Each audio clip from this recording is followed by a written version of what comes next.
Let's take you live outside to Washington, D.C. Lawmakers say they're closer to a debt deal. President Biden tried to reassure Americans that negotiations are progressing well. All four congressional leaders have now agreed the U.S. will not default on its debts before that June 1st deadline. ABC's Em Nguyen has more from Washington.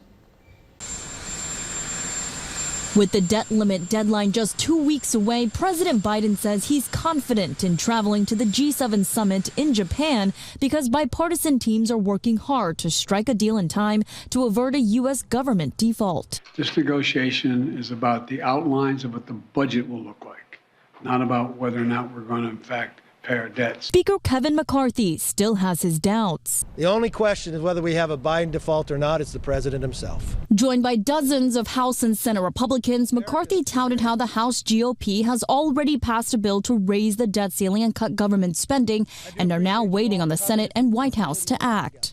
Do we have obstacles? Yes, we have a big obstacle in the White House. Biden said some of McCarthy's demands, like tightening work requirements for certain federal benefits like food stamps and Medicaid, are non-starters. I'm not going to accept any work requirements that's going to impact on medical health needs of people.